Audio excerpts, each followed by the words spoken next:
Good afternoon and welcome to the Senate Judiciary Committee hearings dated Tuesday, March 26, 2024. Ooh, okay. Yeah, I lost a few years there. Um, we're going to open the day by opening the public hearing on House Bill 38 and recognize who do we have? Representative Stapleton as the prime sponsor.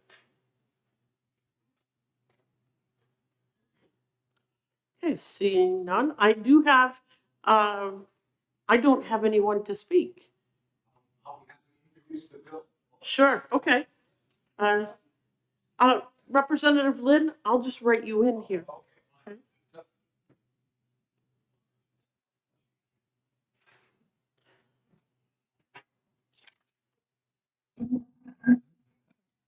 Good afternoon, Madam Chair, members of the committee.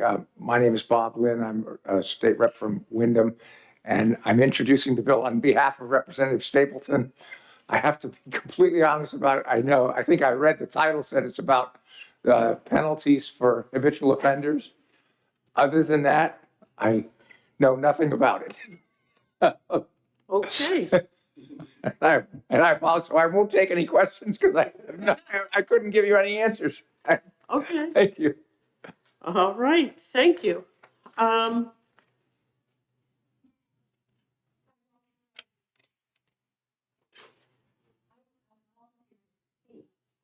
Okay. Yeah.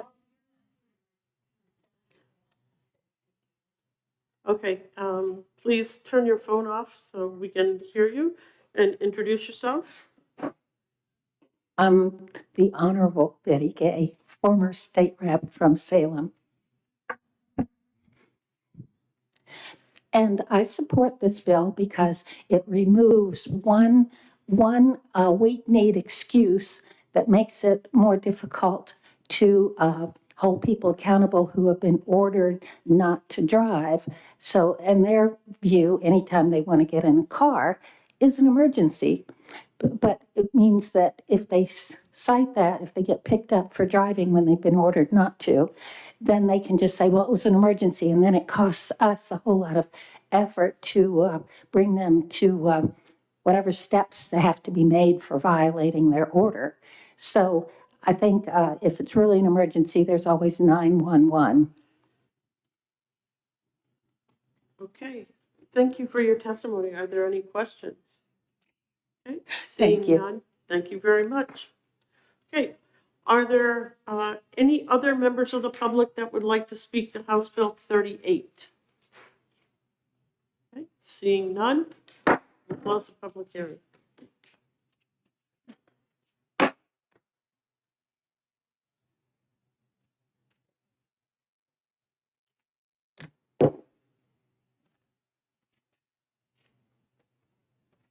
Thank you.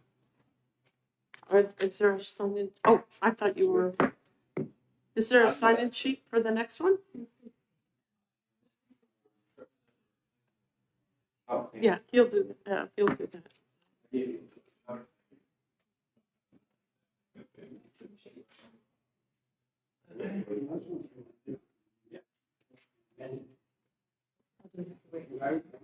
Yeah, we have to wait.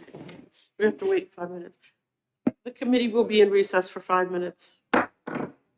This is great because my committee is in exec session right now, so I'm rushing through. But I'm very glad it's not 1:30 or whatever. You know what I mean?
hearing on House Bill 593 FN and recognize prime sponsor, Representative Dan McGuire. Thank you, Madam Chair, members of the committee. For the record, my name is Dan McGuire. I represent the town of Epsom. The bill in front of you has to do with asset forfeiture, and it's simply creating a study committee to study the matter, and especially in terms of the procedure in court that deals with asset forfeiture. You may recall, I think it was 7 or maybe 8 years ago now, we made a simple change to the statute that required that criminal conviction occur prior to forfeiture. But we didn't change the underlying way that these cases move through court, and so it effectively had very little effect. It only created, because most of these cases, the forfeiture part happens prior to the criminal part, and the criminal attorney doesn't represent the defendant in the forfeiture part, and so most of the time the forfeiture part is just waived, and the intent of what we did 7 or 8 years ago doesn't take place. That forfeiture would follow criminal, and so should you pass this as a study committee, I'll be pleased to be a member of that committee, possibly chair that committee, and so on. But what I handed out to you just now is an amendment to the bill, Amendment 2345H. The bill didn't start as a study committee. It started as a real bill, and we went through a long series of discussions with the Attorney General's office, with the Judiciary, with others, to craft the bill. And we ran into significant problems with the Judiciary in particular, because what we had done in the bill was, in terms of court procedure, create a single case. Right now, these cases have a civil case and a criminal case. We created a single case so that it would move through the court in a single courtroom with the same prosecutor, with the same judge, and so on, for efficiency reasons. But it turned out that the Judiciary's computer system can't, if you want to create a new kind of case, it costs them $200,000 or something like that. So it didn't work for them.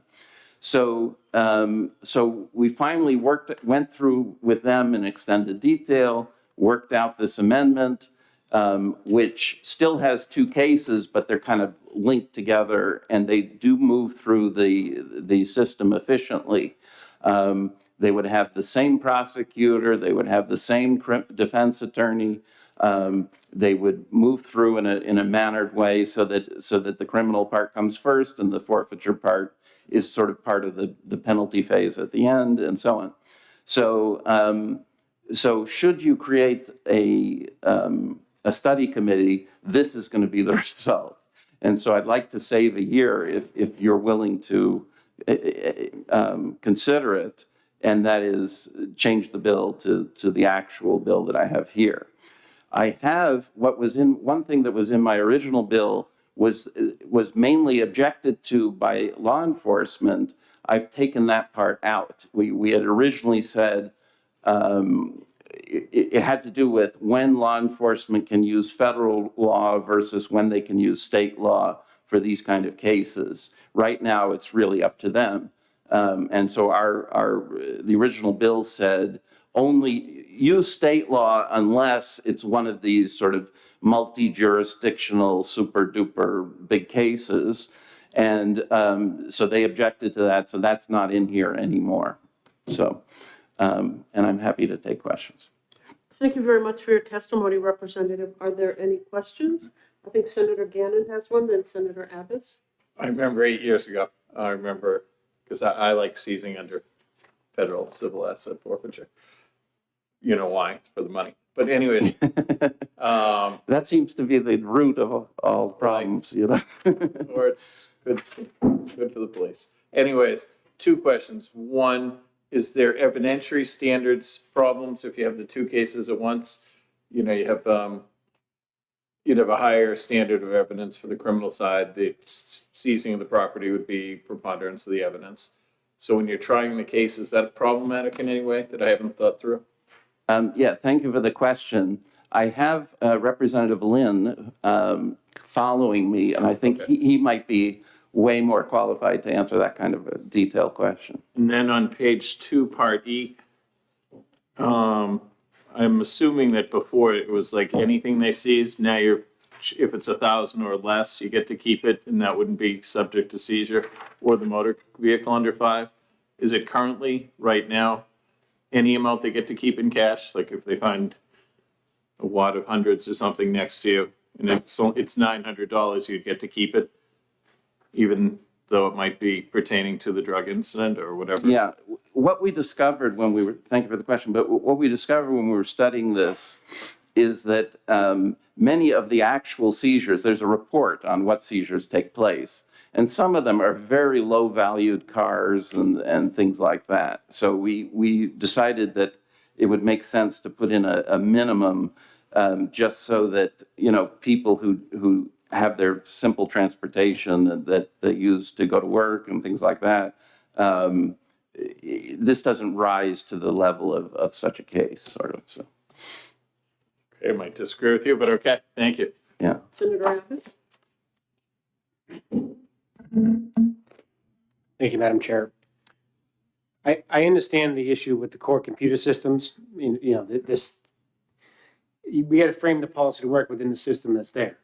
I guess you keep hearing two separate cases. They really, to me, they can be the same case, but separate issues, right? I mean, if there's a docket number for the criminal case, couldn't this be a hearing that's just part of that case? You know, especially if the person's convicted of the crime. I suppose at the end of that, then you could have this, like, why does it have to be a separate overall case altogether? The biggest current problem is that by law, all forfeiture is prosecuted by the Attorney General's office, whereas most of these cases are prosecuted by county prosecutors. And so that's the big disconnect. And so the Attorney General's office will come typically to a different court, like the Merrimack County Court or something, to prosecute the forfeiture aspect. And then, whereas maybe the incident is often Stratford County or some other county, right, where the criminal case is moving with the county prosecutor. So this makes it, at least the county prosecutor would do the whole thing, you see? So in the same court as part of the same case. Follow up? And without, I understand there's, you know, specific policy provisions in here that perhaps we may disagree on. I just look at it as, if you have a trial, the trial's over, you have a conviction, I feel like the facts are very fresh in everyone's head. And it can just kind of keep on rolling. That's just the next step of the procedure upon a conviction. Absolutely. Is that at least the goal of this? Yes, absolutely. Oh, okay. Thank you. Are there any further questions of this witness? Seeing All none, right. thank you very much, Representative. Thank you, Madam Chair. I have to leave for my executive committee. Thank you. Thank you. The chair will call Representative Bob Lynn. Good afternoon again, Representative. Thank you, Madam Chair. I'm Representative Bob Lynn from Wyndham, Rockingham District 17, and I appear to support Representative McGuire's position that I hope the committee will consider the amendment he's offered. And I mean, it's drafted as a House amendment, but I hope the committee will consider drafting what, you know, the same one basically as a Senate amendment. And I think, I support it for the same reasons that he said. I think it's designed to prevent or correct some of the problems that have existed in civil forfeiture.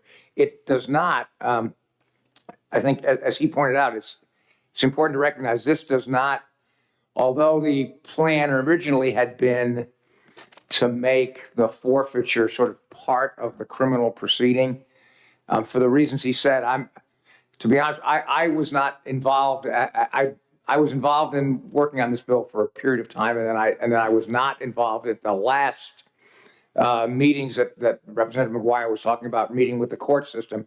I do know that when I sort of stopped being involved, I do remember that the court system had some issues with it. I wasn't quite sure what they were, and I think he explained it. But apparently, the problem, as I understand it, is that to make it a criminal forfeiture would cause various kinds of filing problems, for lack of a better term, with the court system that don't exist if it's treated as a civil forfeiture. So under this amendment, it would still be there would still be two cases, a criminal case in which the defendant would be convicted, and a civil forfeiture that would be a separate case. But this design, which is designed to kind of accommodate the judicial branch, this is designed, however, to make sure that it has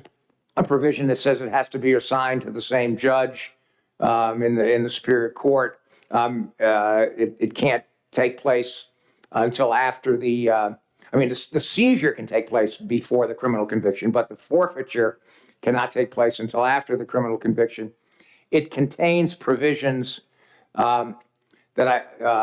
for example, you'll see in here, there's a provision that says the police cannot make a deal with the defendant on their own. The prosecutor has to be involved. And I think as I understand it, the problem with one of the problems with civil forfeiture in the past had been situations where the police, for example, might recognize that they had a relatively weak case, but would be able to, in negotiations with the defendant, perhaps represented, perhaps not, because this was a civil matter, so there would be no right to counsel. Got a defendant to basically, we'll drop this case. You just forfeit your car, or you forfeit money, or whatever. This is designed, and at least from what the information we've had, sometimes those were cases in which, if the actual ability to obtain a criminal conviction was very questionable. This basically says, no, that can't happen. The decisions of whether or not to go forward have to be made, or whether or not to resolve the case have to be made by the prosecuting authorities, not just by the police. And the defendant has a right to be represented by the same attorney that it represents him in the criminal case. And if, for example, if that's the public defender, then the public defender represents the defendant in the forfeiture case also. So that, and as you pointed out, Senator Gannon, there is a a de minimis kind of exception to forfeiture. So it's basically designed to sort of clean up abuses that have occurred in the civil forfeiture regime in the past.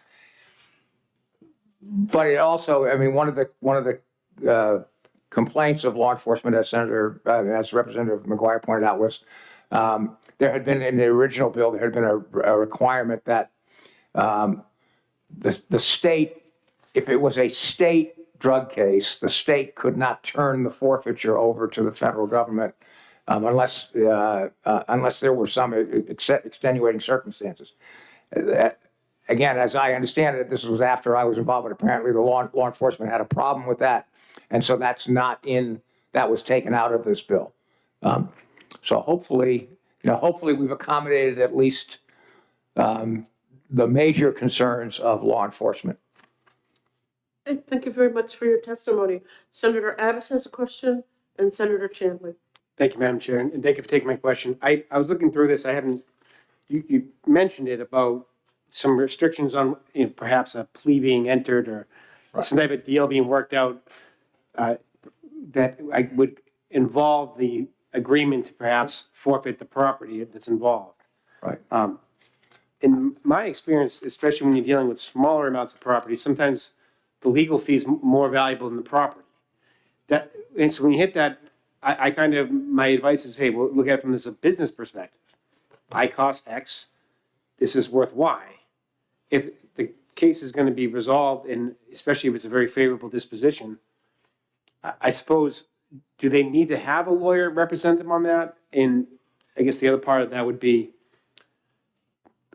do we want to maybe have some, if it's a de minimis amount, when I say de minimis, I mean, if it's, respectively $2,000, something like that, I mean, it just, do you see where I'm going at with this? No, I do. I understand what you're saying. I mean, I think it's, you know, I would suspect that in most of the cases we're talking about, where particularly where, you know, it's a relatively small forfeiture, probably the defendant is going to qualify for a public defender. And this bill would provide that the public defender would be the person, it provides that the public defender would be the person that would represent the defendant both in the criminal case and the civil forfeiture.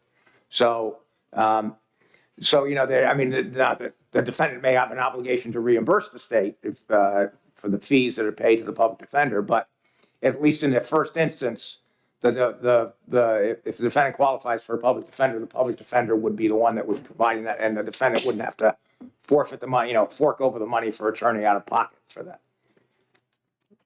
Thank you. Senator Chandler? Thank you, Madam Chair. Thank you, Representative. I noticed that the bill before us, as amended by the House, passed out of committee 20-0, passed on a voice vote on the floor of the House. And I'm not, I hate to ask you to make the case against the amendment that Representative McGuire has shared, but why, can you give me a little bit of the history, please? You have to understand, I'm not, this bill was handled by the Criminal Justice Committee of the House, and I'm not in that committee. Yeah. My understanding was, though, that there was a lot of back and forth in the committee, and the study committee is kind of what they punted to. I think, and I think that part of that resulted from the fact that the sort of agreements between the court system that result in this change were not done, or at least not sufficiently done at the time that the House Criminal Justice took up the matter. That's my understanding, but. Thank you. Senator Gannon? Just tell me a little more with second page, line 23, the total. So why am I supposed to feel bad for if you've been convicted, say, of small scale sale of drugs, and you have $1,000 in cash or less in the motor vehicle? Just because you don't have a large amount of money, am I supposed to feel bad for you and give you the money back, or you think it's de minimis? Well, why is the reason? Why is that exemption? I think some sense that, you know, at some level, if somebody's gonna be convicted of a crime and it's relatively small amount of money or assets, that, you know, do you need to get the other pound of flesh, I guess I think is the theory behind it. And I'm, you know, I mean, I understand where you're coming from, but I can buy into the don't get the pound of flesh in those circumstances. Thank you. Senator Adams? Just to pose the opposite, though, I mean, if that's the case, I mean, my understanding is, and I'm not sure if you agree with this or not, that some drug traffickers, they tend to keep the drugs and the cash separate for that reason, so you can't link them together.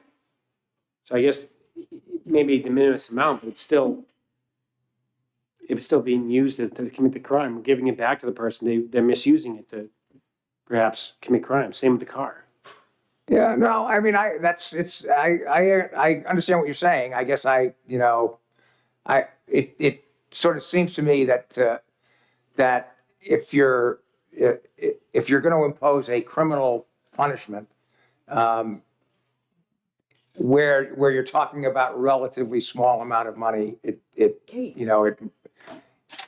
it may not be worth it to do that. I think that's the theory of it. Are there any further questions? Representative, I had a couple of questions. One of my questions was answered by Senator Chandler. This idea of someone who could get a pro bono, as you know, that's where in a criminal case, we pay for them to have an attorney because they don't have money for representation. But I find it really odd that we're going to use that same pro bono attorney on the civil side. So you've got the state is prosecuting somebody and the state is paying for their attorney. There's a difference. I know that you know there's a difference between absolutely. criminal No and civil question. cases. I know that. And you've got someone who is, I'm not sure exactly what the process is because I know it changes, where someone can make the case, I don't have any money. That's why we've provided them an attorney. We have to. It's in our Constitution. But it's not for civil cases. And how can someone who claims they have no money turn around and then reimburse the state for their attorney? How does that, I'm a little confused No, at that. Listen, I know exactly what you're saying, and I have to say that I have to confess that I too see some tension here. The only thing I would say is, remember, we have, over probably the last 10 years or so, we have begun to allow counsel at the expense of the state in cases that are not criminal. I mean, in abuse and neglect cases, for example, we've done that, and there's a few others where we've done that. So it's not unprecedented, but I hear what you're saying. I do understand what you're saying. There's no question, it is another step in that direction, and I understand that there are trade-offs. I think that the belief, I think, is of the proponents is that there has been enough abuse of the forfeiture system that this kind of makes sense to do that, and presumably is not a huge. It's not going to be the tail wagging the dog. The forfeiture is going to be a relatively small matter compared to the criminal case. I think that's the theory. Representative, the last question is, you talked about that these abuses are happening. Was there testimony? I know you don't chair criminal justice, but I know you speak to the chair of criminal justice. Was there a lot of testimony to the fact that the police are abusing this process? I know that there was some testimony. I mean, I can't point to you any specific, examples, but I believe that there was some testimony about that, and in particular, there was a gentleman from a lawyer who is involved in this civil forfeiture things around the country. I believe he's from Minnesota by the name of Lee McGrath. I don't know whether, who testified about, these issues around the country. Okay, I just want to make sure that we're not talking about it happening here in New Hampshire. We're talking about that it might be happening in other places. Well, no, I'm not sure that's. I think that there has been. If you ask me to kind of point to some specific testimony, no. But I know from discussions with other members of the House that there is a concern that has been happening, and that this kind of thing has been happening in New Hampshire. That's my understanding. But as I say, I cannot point to a specific case for sure. Thank you. Senator Abbas? Thank you, Madam Chair, and thank you for taking my question. I agree with the concern about perhaps putting more work on the plate of some public defenders. I'm a fan of, once the criminal trial is done, you just get right into it at the same hearing. Because I'm looking at it from a preparation perspective. I mean, that's where a lot of the time is saved. If I'm already in court, I'm already there, it's fresh in my head. My client's here, some of the witnesses may still be there, some may not. Sure. I mean, it seems to me that you can just go right into that. That may relieve the problem of the public defenders being overburdened, but also, the police witnesses, they're already there. They, dedicate their day to being in court. I mean, it seems like it's a huge time saving. Does it say that it has to be? Well, if you read this, I think this is really important because you raise a very good point. As you read through this, you're going to see that the way the bill is worded, there's a tremendous amount of flexibility. The court can do exactly what you're saying. The court has discretion. Don't get me wrong. The court has discretion not to do that too, but the court has discretion to do that.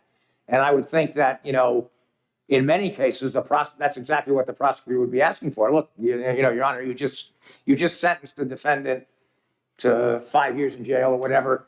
We have this forfeiture matter. I'd like you to take that up now.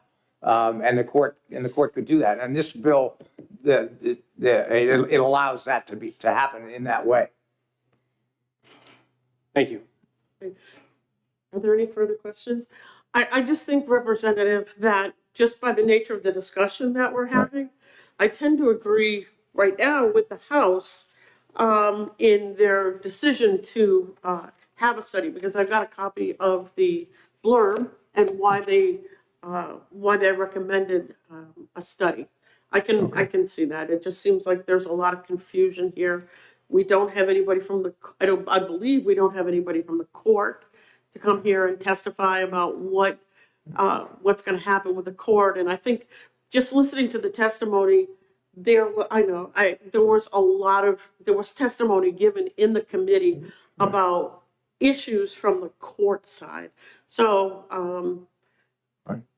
Yeah, the only thing obviously this committee and the Senate have to do whatever you think is the proper thing. The only thing I would say is I think what Representative McGuire was trying to say is I think this amendment, was resulted from Representative McGuire meeting with the court system and making the changes that satisfy the court system. That's my understanding anyway.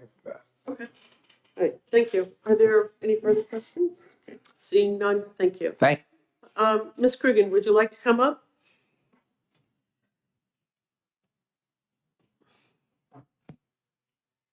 Good afternoon, members of the committee. My name is Erin Cregan. I'm the General Counsel for the Judicial Branch. Thank you for the opportunity to speak today. I think I haven't had a chance to meet and speak with everyone, but I will surprise no one by saying that we defer on these legislative policy judgments and the conversation that you're having about the features of the bill.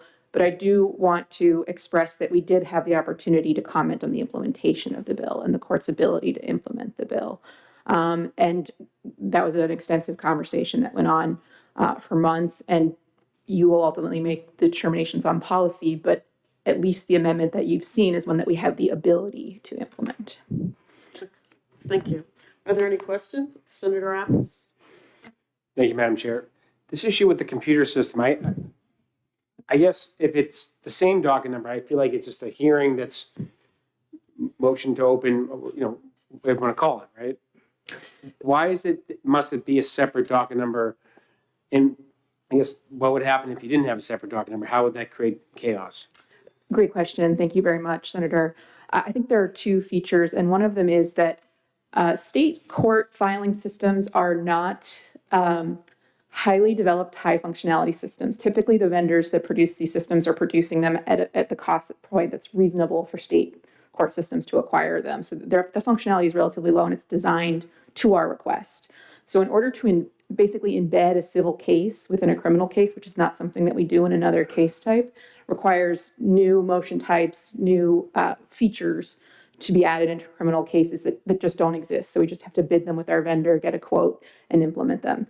If it's an associated civil case, then we would use our already existing asset forfeiture case type, and there would be no need to bid with the vendor. And I know that considering how weighty these policy conversations are, that may seem like a very small matter, but it does take months typically to bid, and there is a significant cost that can be associated with requesting new features to be built. The second, I would say, is that there's a little bit of an artifice to embedding that civil case in a criminal case. It is a little bit clearer that we're going to continue to rely on the civil standards and procedures that the courts are used to insofar as we're dealing with the asset forfeiture. And there is no problem at all calling them contemporaneously, exactly as you say.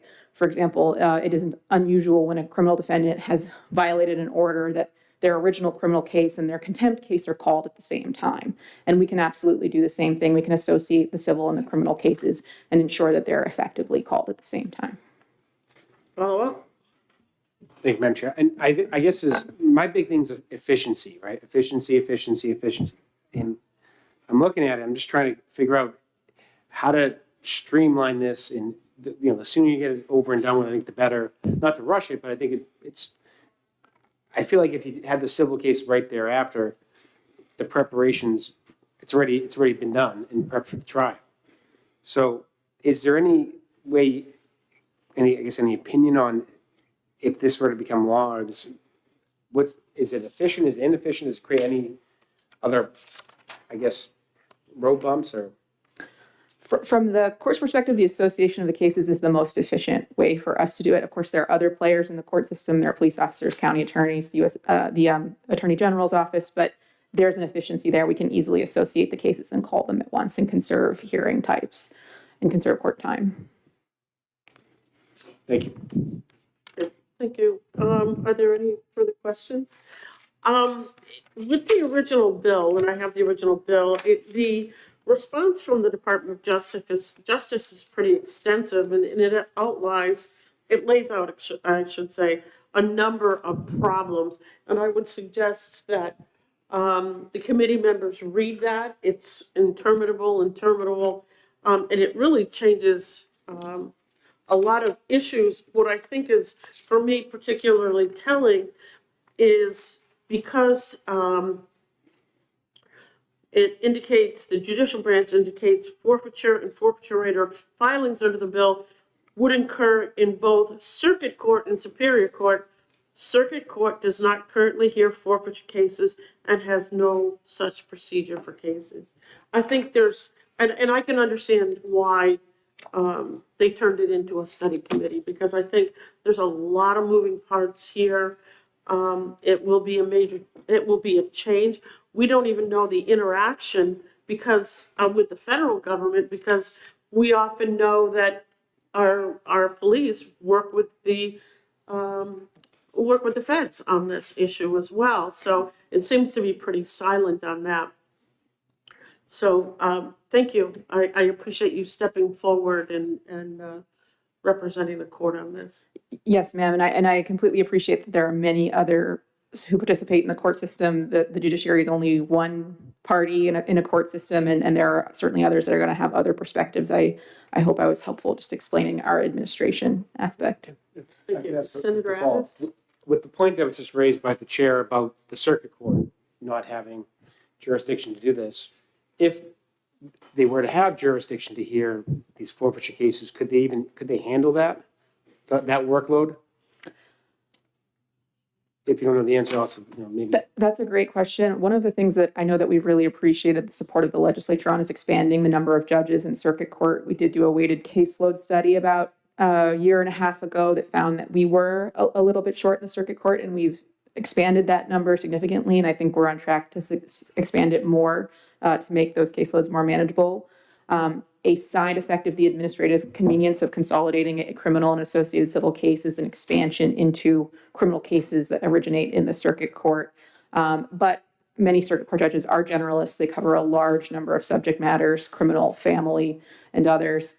So it is certainly something we can train judges to do, but you are right, that would be something that would be newer for circuit court judges. Follow up? I understand it's a lot more work. I just want to make sure that they actually can handle the burden of it, and if the system can handle it, maybe some insight on what it would need to perhaps implement something like this, if there is a study done in the future. I appreciate that question. It would be essentially a reallocation of some work from the superior court to the circuit court, which also occurred, for example, when felonies first was rewound, and there are now more initial criminal matters that are coming back to circuit court as well. So it's essentially a move of work from one court to another, and that does have an effect on staffing. But this is not the most common case type, so I believe we could implement the change if it were the judgment of the legislature that we should do so. Are there any further questions? Seeing none, thank you very much, Ms. Cregan. Thank you, ma'am. Okay. Sure, Representative, come forward. with regard to the issue of the circuit court, I think it's important to remember that this, in terms of a forfeiture, this bill only kicks in if there's been it says several places there, only if there's been a felonious violation of the drug laws. And so for a felony, those would be handled only in the Superior Court. The Circuit Court might be able to issue the initial process for a seizure, but in terms of any forfeiture, it would, since it only applies to felony cases, it would only involve the Superior Court. I just thought that was an important point to make. Okay, thank you. Okay, the chair will call Matthew Jajuga.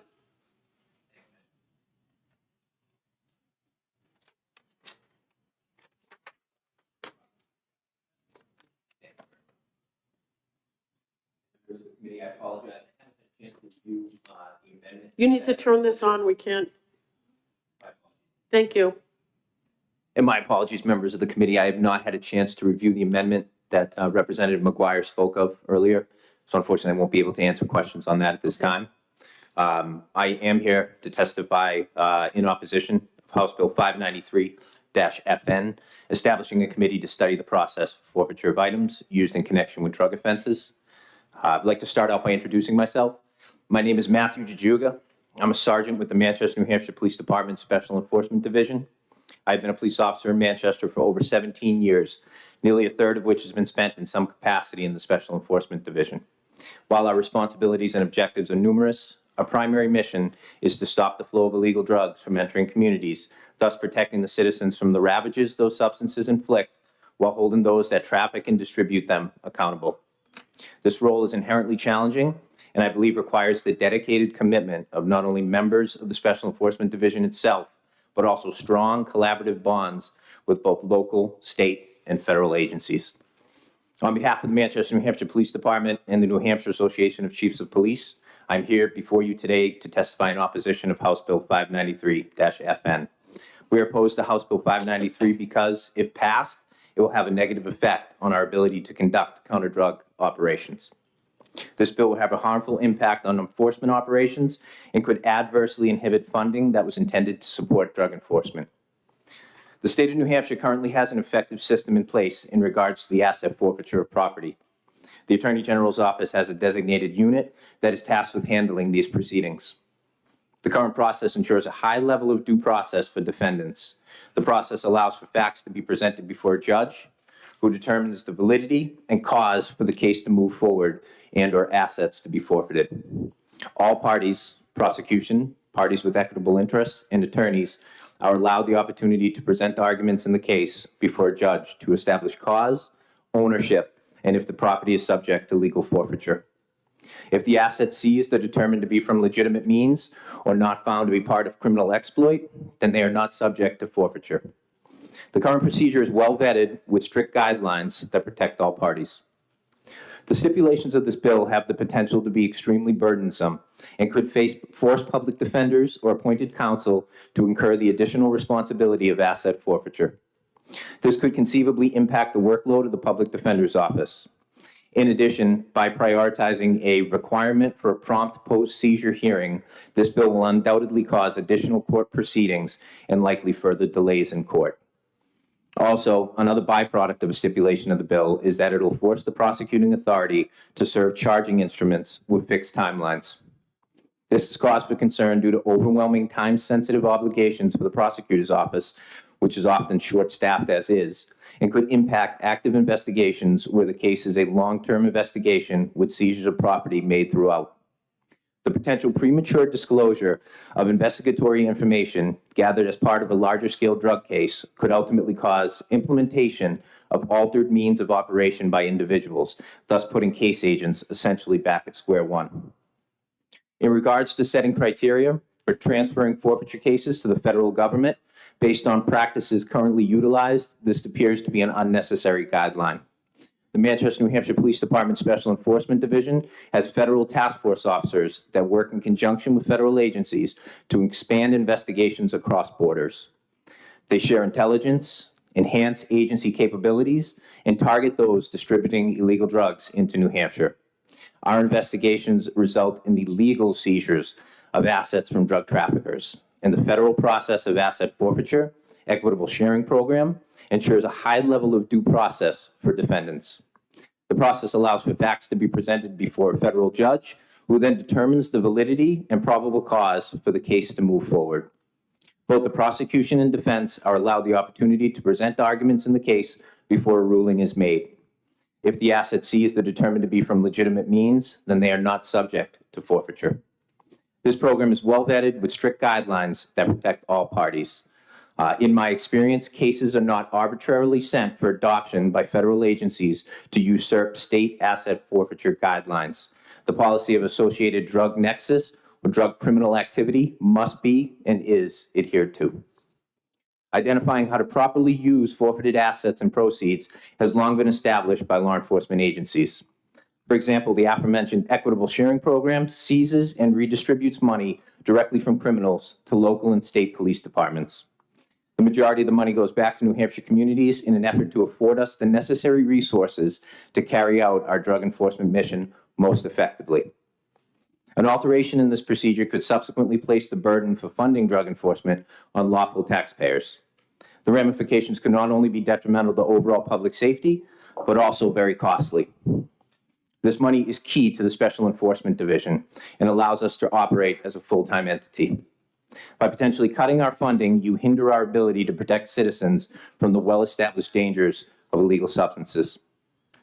If this bill is passed, this committee has the potential to limit our capabilities and allow drugs to enter our communities by means that are preventable.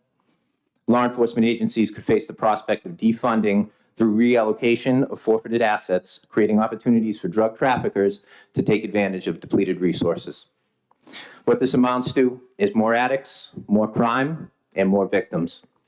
I ask that you consider the impact that this proposed study committee would have on our communities and Granite Staters. Our efforts to combat the scourge that is drug trafficking must not be in vain. Please allow us to continue our mission to keep drugs out of communities and preserve the safety of the Granite State. In closing, we ask that you find House Bill 593-FN inexpedient to legislate.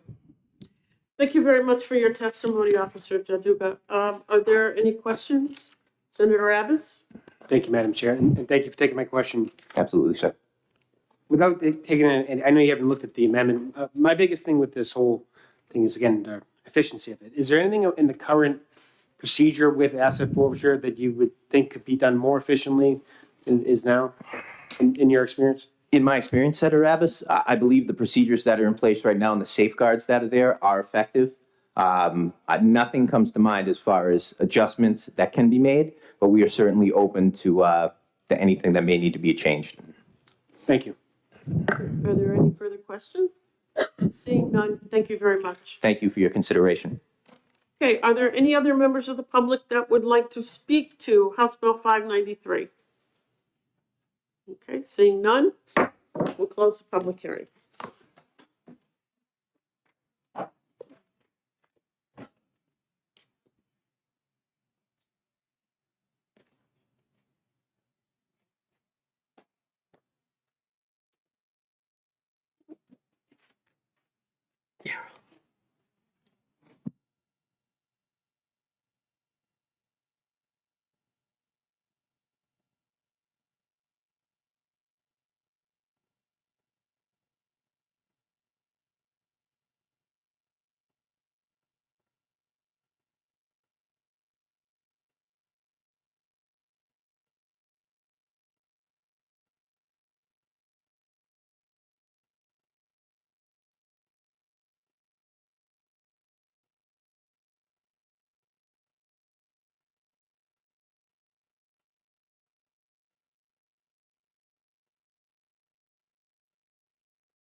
Are you all set, Matthew?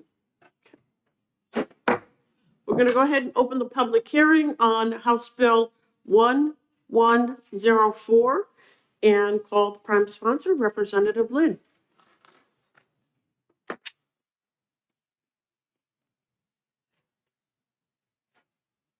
Thank Thank you, Madam Chair and members of the committee. This bill results as a result of discussions I had with members of the special committee on the family court that suggested that it would make sense to have a statute specifically addressing the issue of if there's a judge that is determined to have engaged in misconduct by a finding of the Judicial Conduct Committee, is there a procedure by which the court, if a person who alleges that the judge's misconduct had a causal relationship to some ruling in his or her case, there should be a procedure by which that person gets an opportunity to raise the issue and have a hearing. And so that's what this bill is designed to do. Basically, it provides that within the limitations specified in the bill, that a person who makes that kind of claim can have his or her case heard by the Chief Justice of the court in question, or if it's actually the Chief Justice that is the one who is the subject of the misconduct, then the next most senior judge in the court in question, who would make a determination of whether there's a reasonable likelihood that there is a causal connection, and then if the judge makes that determination, the chief judge would remand the case, would vacate any of the orders in question, remand the case to another judge for basically a do-over, so to speak. And that's what this bill is all about. Okay, thank you very much for your testimony, Representative. Are there any questions from the committee? Seeing none? Great. Thank you very much. Thank you. The chair will call Representative Jay Bernardi.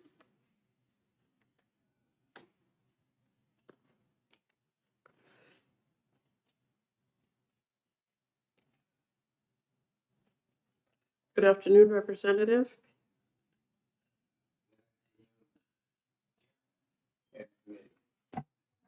I guess I should turn that on. There we go. Representative J.D. Bernardi, Rockingham 36, Hampton Falls, Kensington, Southampton, Newton, and Plastow.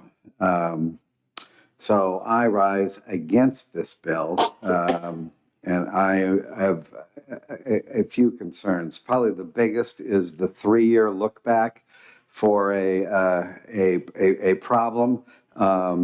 As mentioned by the sponsor, we're looking largely at family court. Many of these cases in family court are protracted cases that go back 10 years, and the orders build upon themselves. So if one limits to the last order 3 years, you are then denying the opportunity to look back to probably the initial orders that are causative of the problems in the first place. One of the reasons for the potential creation of this process is the fact that this committee also heard another bill that came over from the House, which is HB 1004, which addressed Chapter 494A, which created a commission to look at these kinds of acts. One part of that commission's mandate was considered unconstitutional, so HB 104, which you also heard, basically repealed the commission rather than fix that issue and create a legitimate process to hear these kinds of concerns. You have not submitted 104 to the full Senate yet. So my concern or recommendation would be that you look at this in greater detail and potentially reestablish the commission in 494A without the offending clause to deal with these issues, or somehow otherwise extend the operation of this law to go back to capture the full scope of any judicial misconduct. It is clear that the normal committee that deals with judicial misconduct cannot do that for family court judicial officers, as most of them are not judges. And there's a Supreme Court case that indicates that those officials cannot be heard, their misconduct cannot be heard in front of the current JCC.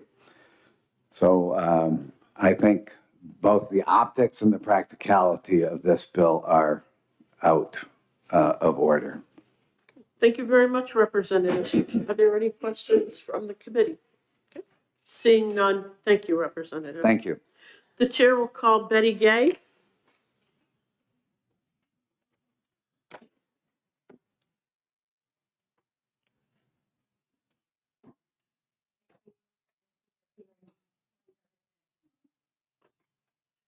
The intent of this bill is I'm sorry, Representative. Sorry. Well, and Ms. Gay, could you please make sure to identify yourself for the record?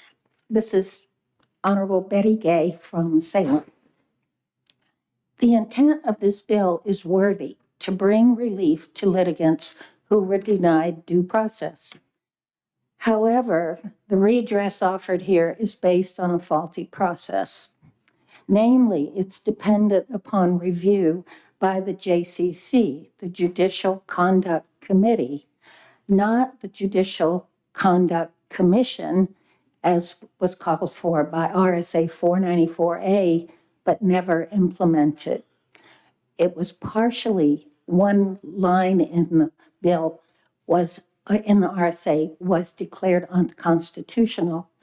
494A was supposed to be implemented in every way except what part of it was declared unconstitutional. Instead, the whole RSA was declared unconstitutional and has never been implemented. The JCC committee seldom responds with findings when violations of due process are submitted. I've personally heard countless examples of violations that wrecked litigants' lives, but there was no finding by the JC committee and no way to appeal. Just one example is the case of a mother who received a divorce based on domestic abuse, which is very difficult to get, very rare, after she had a prolonged case under 3 judges. She thought it was ended. She was subsequently ordered to send her children to therapy with their abusive father, an extremely unhealthy order for a victim of abuse, victims of abuse, children. She was also ordered to go to counseling for herself. The first year, the judge had said in court that he's really trusted the counselor that he sent her to be assessed and counseled. And so after a year, all of this was out of her pocket, not covered at all. The children, she said to the judge, this is going to cost more than $600 a week. I don't make that much. I don't clear that much. It didn't deter him at all, but there was no way to appeal. So I really do not want a law. I want the intent of this bill, but as written, unless we correct the problem with the JCC, the Judicial Conduct Committee, and restore what never was created, a Judicial Conduct Commission, this process is not going to help victims of loss of due process. Thank you very much, Ms. Gay. Are there any questions? Okay, seeing none, thank you very much. Okay, the chair will call Katrina Heinrich.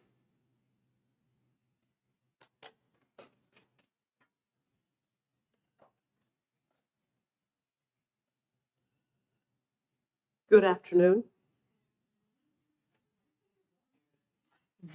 No.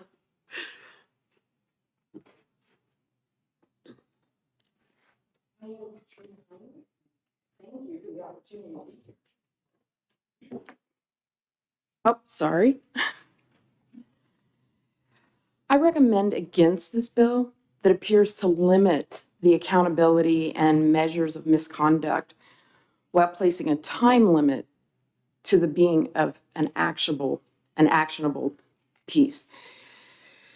The transparency issues contributing to litigants being unaware of what is and isn't misconduct and other issues often doesn't happen for years.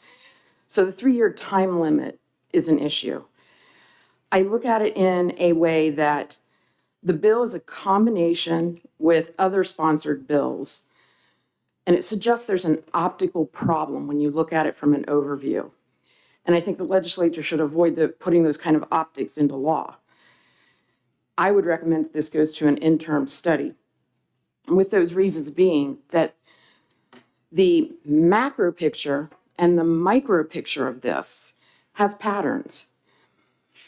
There's a housekeeping approach to the RSA you've just heard about, RSA 494A, and the Judicial Conduct Commission, to removing that. But then you look at the Judicial Conduct Committee that aligns with how the family court has been operating overall. There appears to be a limit of accountability on these type of judicial personnel.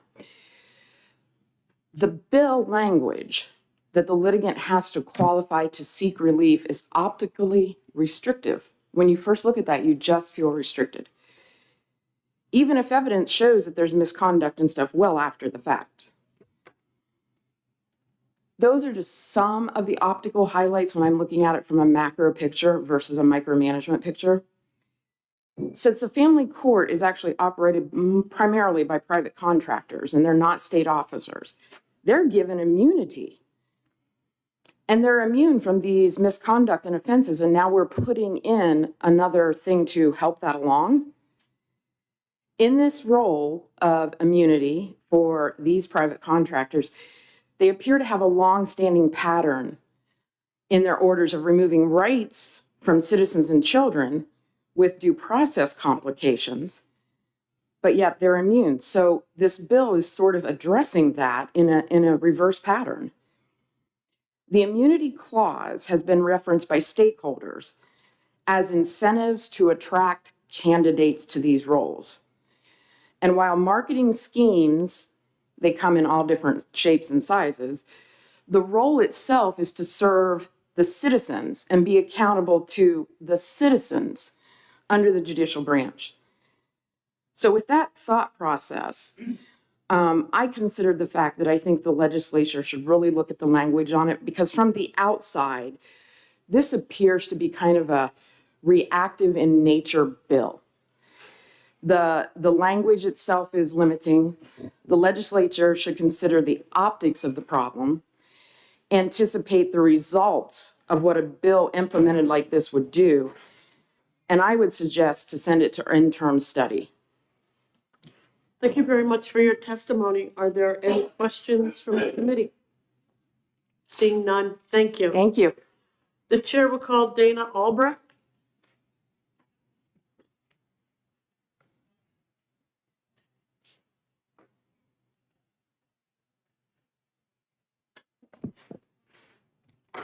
Good afternoon. Good afternoon. Thank you, Madam Chair, and members of the committee for giving me an opportunity to speak. I have 4 handouts for each of you on 4 important prior cases I think speak to this. But what I would like to speak to is Excuse me, could you identify yourself for the Oh, record, please? excuse me, Dana Albrecht, Nashua, New Hampshire.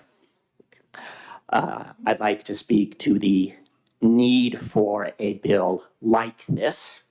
I'd like to speak to the issues I see with the language of the bill as written, and I'd like to speak to solutions fix those issues. I think it's become apparent to all concerned that judicial misconduct is rampant in New Hampshire, garnering both state, national, and international media coverage. In particular, in my own case, I have 3 cases of proven judicial misconduct. First, Judge Paul Moore, then Judge Julian Turcasso, and finally Master Bruce Delpra. So it is a rampant epidemic in the state. This is all overseen by Chief Administrative Judge David King, and that's one of your handouts, which speaks to one of the problems in this bill is the lack of litigants to get documentation they need to support their claims.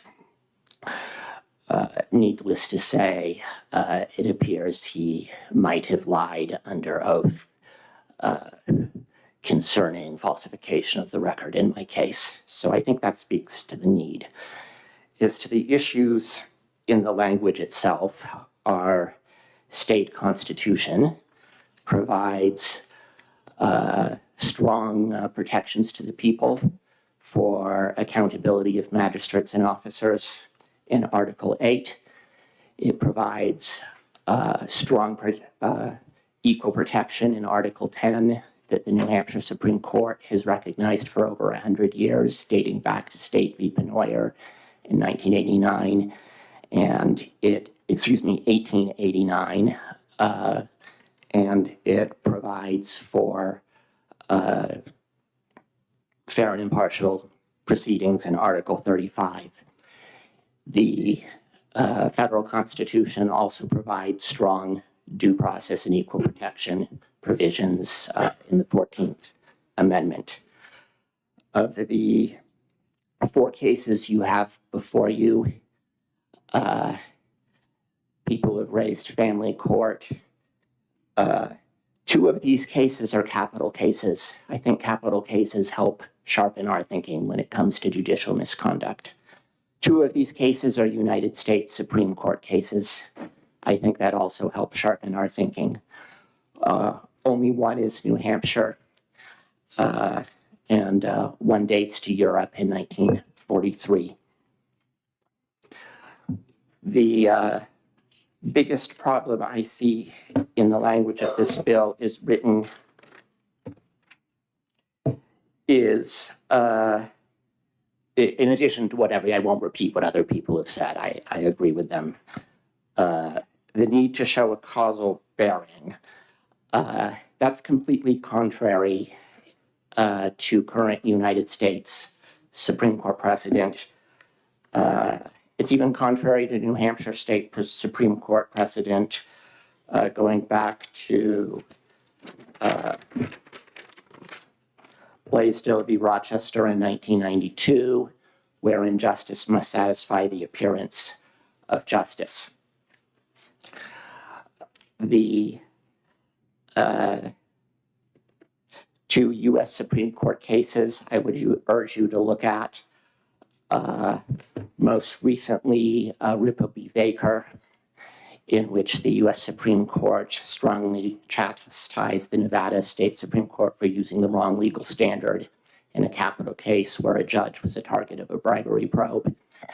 And Caperton v. A.T. Massey Cole from 2009, which basically told West Virginia they're doing it wrong. And I don't think we want the U.S. Supreme Court to tell us we're kind of doing the same thing as Nevada and West Virginia if we pass something like this as written.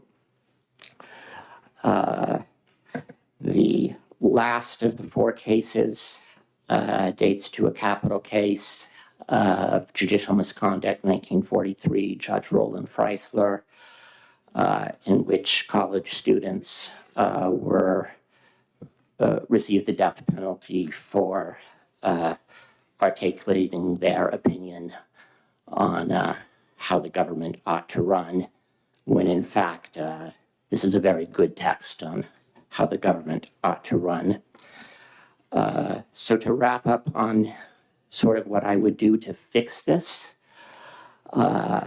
if you look at these two U.S. Supreme Court cases, and again, even going back to 1943 in Germany, you've got where the U.S. Supreme Court thought this through very much. So, you can just read through these and look at the legal standards they provide, which are very, very different from the legal standard in the bill, and maybe codify some of those into statute. And so I think those provide a template in addition to what everyone else has said. I don't want to repeat that. And with that said, I'm happy to take questions. Thank you very much for your testimony this afternoon. Are there any questions from the committee? Mr. Albrecht, I have one. You had mentioned 4 cases. We only have 2. We have Ripple versus Baker and Caperton versus A.T. Massey Coal Company. Are there 2 others you'd like to give us a citation for so we can look them up? Yes, so one is my own, where you see March 14th, 2024. You can just Google Judge David King deposition for that one. Okay. And then the last one, please forgive me, it's not obvious. I didn't get a chance to cite it. But it's Lao Tzu through the lens of the White Rose, citing chapter 58 of the Tao Te Ching, which cost the college students who distributed it in 1943 their lives at the hands of Judge Freisler. So again, another capital case of judicial misconduct. I think those help sharpen our thinking. Okay. Okay, thank you very much. Are there any further questions? Seeing none, thank you very much, Mr. Albrecht. Thank you. Okay, are there any other members of the public that would like to speak to House Bill 1104? Okay, seeing none, we'll close the public hearing.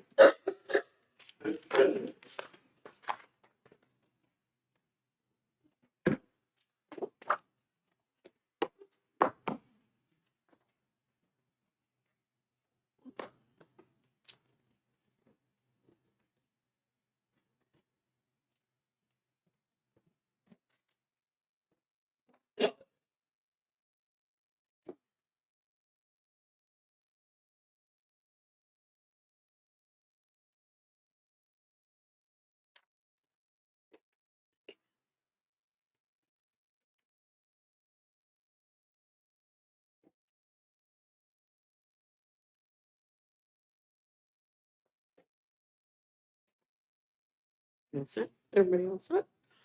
We're going to go ahead and open the public hearing on House Bill 1237.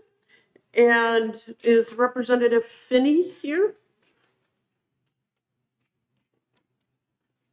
Okay, Judge Lynn, you're here. Representative Lynn, would you like to just introduce the bill as a House member? I'm happy to do that, Madam Chair. I'm Bob Lynn from Rockingham 17, and I'm happy to introduce House Bill 1237. I have to tell you, other than just hearing the name, I have no idea what the bill is about. I'm sorry. Representative, we're just glad you're here to introduce the bill. We're not going to complain. And thank you for your testimony. Thank you. The chair is going to call Betty Gay.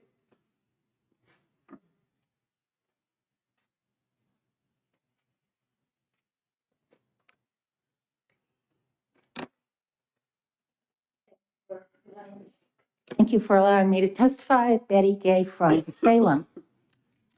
House Bill 1237 FN, relative to the use of unmarked or stealth police vehicles for traffic enforcement. I did speak to my chief of police, Chief Dolan in Salem, about this, and he expressed his displeasure of another proposed law that makes no sense.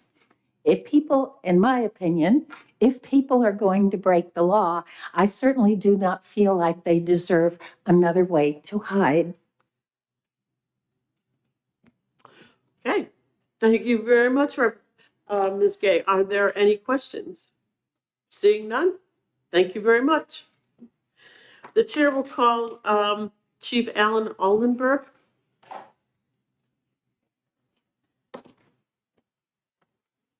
Good afternoon, Chief. Good afternoon, Madam Chair. Starting to feel bad for Representative Lynn. Good afternoon, Chairman Carson and members of the committee. My name is Alan Aldenberg. As you said, I'm the Chief of Police for the City of Manchester and the President of the New Hampshire Association of Chiefs of Police. I am here today to testify in opposition to HB 1237. I'm here to express my strong opposition to the proposed bill that seeks to prohibit the use of stealth police vehicles for traffic enforcement purposes. While I understand the concerns regarding transparency and accountability, banning these vehicles would undermine law enforcement efforts to ensure public safety on our roads. Stealth police vehicles serve as a vital tool in deterring reckless driving behavior and in enforcing traffic laws effectively. By blending seamlessly into traffic, these vehicles enable law enforcement officers to observe and apprehend offenders without being detected, thereby promoting compliance with traffic regulations and reducing the incidence of accidents. Moreover, prohibiting the use of stealth police vehicles would severely hamper law enforcement agencies' abilities to address speeding, distracted driving, and other hazardous behaviors that endanger lives on our roadways. These vehicles are instrumental in addressing offenders who may otherwise evade detection and continue to pose a threat to themselves and others. The argument that stealth police vehicles contribute to a lack of transparency is unfounded. Law enforcement agencies are accountable to the public through various oversight mechanisms, including internal reviews, citizen complaint process, judicial scrutiny, as well as the use of body-worn cameras. Banning these vehicles will not enhance transparency, but will instead compromise the effectiveness of traffic enforcement efforts. If the concern is truly regarding the safety of motorists who may be pulled over fraudulently by an imposter, then other issues that present a greater risk should be addressed. I do not believe that the state of New Hampshire has major concerns about subjects frequently impersonating police officers. If that is the case, it's important to understand that cruisers, when they have been retired or taken out of service, are often sold at auction with color patterns, black and white, that appear to be law enforcement. There is no regulation that I'm aware of other than that police decals should be removed. People often confuse these retired cruisers as police cruisers, and rightfully so, as they were once used in this capacity. So I think that's a separate discussion. The sponsors of this bill further make numerous assumptions. The bill gives two exceptions for the use of unmarked police vehicles for traffic enforcement. One, I believe, that deserves further discussion is DWI enforcement. The current language in the proposed bill would mean that an officer would specifically know the impairment status of a driver prior to making a traffic stop. A person's level of impairment can only be determined after a vehicle is pulled over for a violation of the motor vehicle code and not prior to. So frankly, this exception does not pass the common sense test. Also, the fact that this bill only pertains to municipalities and not state and county law enforcement agencies is perplexing.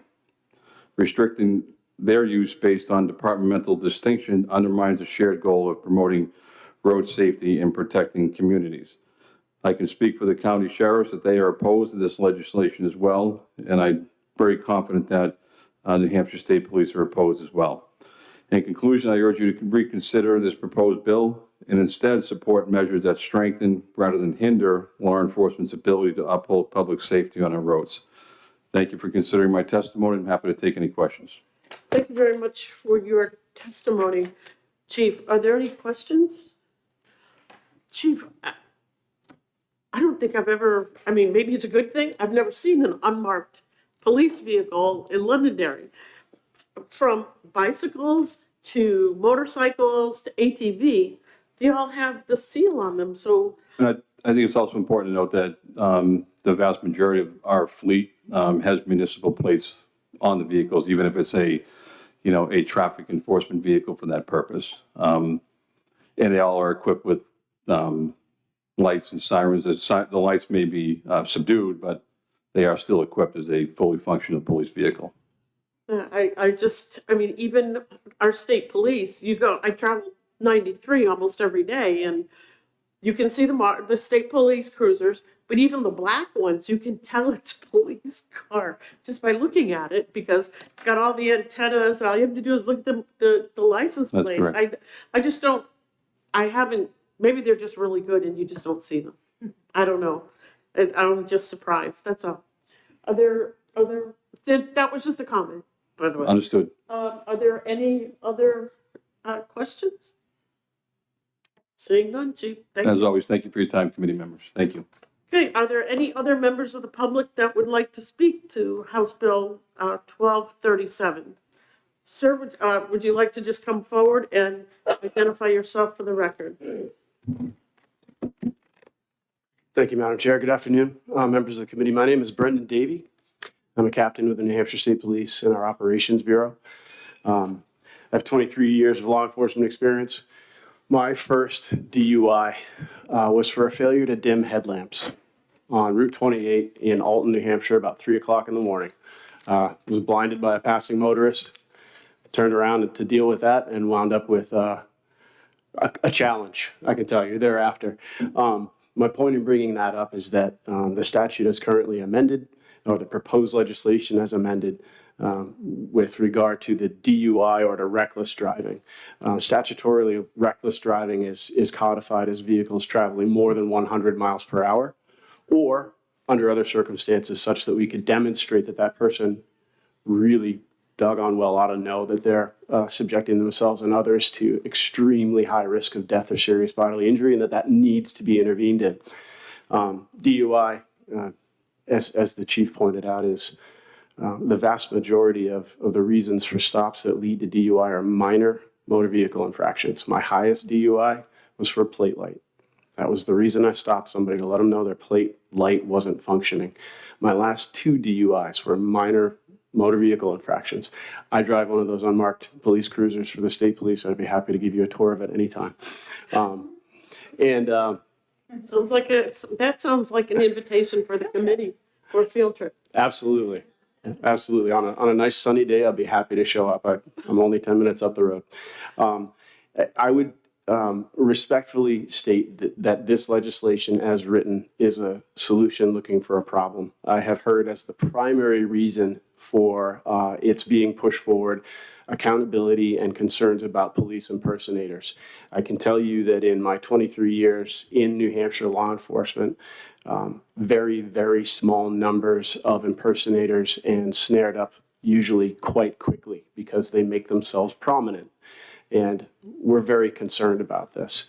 Furthermore, in-cruiser video and body cameras are ubiquitous in New Hampshire law enforcement. Also supported by recent and significant reforms within the law enforcement community in terms of law, policy, administrative rule, the Attorney General's office in investigating and dealing with police misconduct. The governor rightly states that we are the safest state in the nation. He rightly accounts for our law enforcement officers being the highest trained, the most professional, and engaged with their communities. We're known in our communities. And we want to clean our own houses if we have our own people misbehaving. I would submit to you that that is not the case, generally speaking, and that those outliers are dealt with. This is not the mechanism through which that should best be achieved. It is through our discretion to stop motor vehicles that we deal with and confront significant problems. The bomber of the Alfred J. Murrah building was stopped for a registration violation. He lacked a front plate. And as I would submit that it is not wise to use exceptions to make rules. And while that may seem exceptional, I could tell you all kinds of stories about these relatively minor situations that turned into significant law enforcement activity. And they are not, therefore, exceptional. They're quite routine. We let people know that they have equipment problems. We see children bouncing around in seats. We deal with people we know are on their mobile devices. Those are all things that are not covered by this statute as amended or this proposed legislation as written, and therefore it is badly in need of a great deal more work before it would be a workable solution that contributes to the safety of our communities.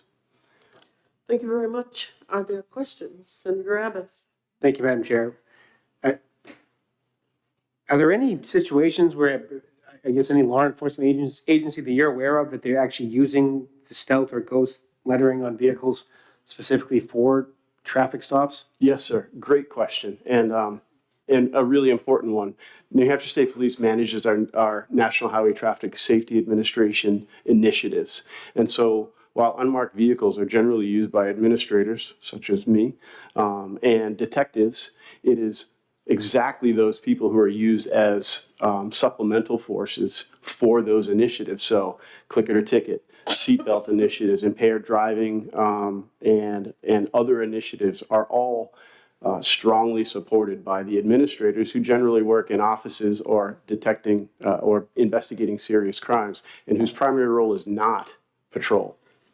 But if they're relegated to a place where they can't use their own vehicles to help out on patrol for those initiatives, that's going to be a problem. So it's an enormous force multiplier that we allow such people and should continue to do so to support patrol when necessary. Thank you. Yes, sir. Okay, are there any further questions? Seeing none, thank you very much. Thank you. Again, are there any other members that would like to speak to House Bill 1237? Okay, seeing none, we'll close the public hearing.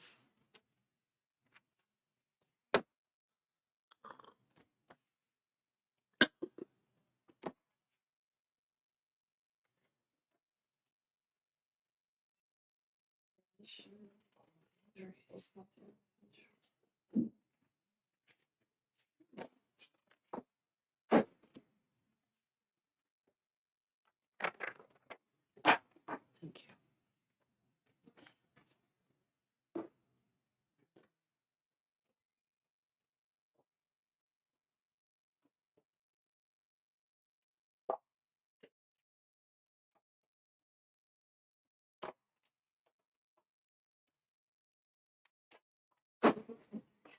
Okay.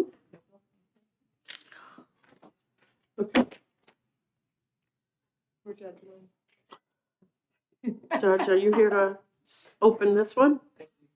Okay, let me open the public hearing. We're starting to feel sorry for you. That's what happens when your committee, 3 committees feed 1 Senate committee. So we tend to see a lot of folks. Okay, I'm gonna go ahead and open the last bill that we have of the day, which is House Bill 1412. Prime sponsor, Representative Osborne, is unavailable, and Representative Lynn is here to introduce the bill. Thank you, Madam Chair, members of the committee. I'm Representative Bob Lynn from Rockingham District 17 in Wyndham, and I'm happy to say that this bill I actually do know quite a bit about. This bill is a bill to deregulate the court reporters. And I'm not sure if there are other witnesses here to testify on this bill or not, but there may very well be. And when this bill was in the House, and if there are people here to testify in opposition to the bill, I suspect it would be sort of the same. They would be making basically the same points that they made in the House. The opposition to this bill was basically along the lines that court reporters are very important. Preserving the integrity and accuracy of court records is extremely important, and therefore you should not deregulate this industry. 20 years ago, I would have been completely on board with that argument because 20 years ago, court reporters really were court reporters. They were, the Superior Court in particular, where I worked at the time, court reporters were used exclusively to take the record of trials and hearings and all of those things. Around 2003 or 4, the Supreme Court, as a cost-saving matter, decided that we didn't need to have court reporters anymore, that the record could be taken by simply using tape recorders with monitors to make sure that the tape recorder was turned on and off at appropriate times and to collect the exhibits and those kind of things. I and most of the other Superior Court judges at the time were outraged. We thought this was, this was absolutely terrible, that we needed the court reporters, that they did an excellent job. And candidly, we all had court reporters that we worked with and we liked them. They became part of the court family. And so the idea of letting them go was, we absolutely hated the idea. But the Supreme Court is the Supreme Court and they did what they wanted. And it got pretty ugly. The court reporters obviously didn't want to lose their job. They formed a union. They brought a lawsuit against the court. It went to the New Hampshire Supreme Court, where most of the Supreme Court judges recused themselves because many of them had been involved in making the decision. So there was a panel of retired Superior Court judges that made up most. I think Judge Horton, maybe who had not been involved, was the only Supreme Court judge. At any rate, there was a 3-2 decision in which the Supreme Court, comprised mostly of retired Superior Court judges, upheld the dismissal of the court reporters. Now move forward 20 years. The reality is I was completely wrong, and the other Superior Court judges were completely wrong. The monitoring system of using the tape recorders has worked out just fine. The court monitors, who are paid a significantly lower salary than the court reporters were, they do a fine job. It works out just fine. When transcripts are needed, the court has for I think it's at least 15 years maybe, has used an outfit in Arizona that does I think it's called Avtran or whatever. They do a very good job. The electronic recordings are mailed. The recordings are sent to them electronically. They transcribe them. They do an excellent job.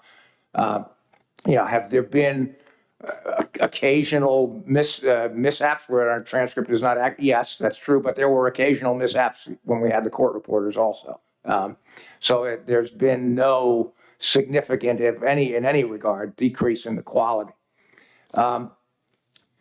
That's a long way of saying that although the legislation refers to the individuals that are subject to regulation as court reporters, today, and for literally the last 15 to 20 years, it would be better to refer to them as non-court reporters because they are not used in the court system in the states at all.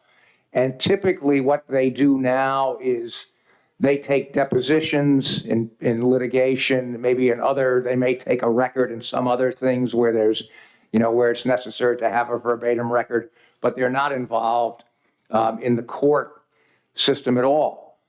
And so if there are people who will testify subsequent to me against this bill, I guess what I would say is I think most of the arguments that you will likely hear about why they shouldn't be deregulated are exactly the same arguments that were made by me and my colleagues and others 20 years ago. And they were wrong then, although we didn't know it then, but they were wrong then and they're wrong now. State regulation of the court reporters is unnecessary. As an example of this, I would note that in the 17 years that the current regulatory scheme has been in effect, there has never been an enforcement or disciplinary proceeding involving a court reporter. The current scheme requires that court reporters to be licensed, which in turn requires that they hold a certification from one of 2 national credentialing bodies, and that they comply with a code of ethics and continuing education requirement issued by these bodies. Licenses must be renewed every 2 years, and court reporters also must be bonded in the amount of $1,000. All of these requirements have costs and fees associated with them. Please understand that as a proponent of deregulation, I do not suggest for a moment that the credentialing by the national associations or the continuing education or the bonding requirements are bad things.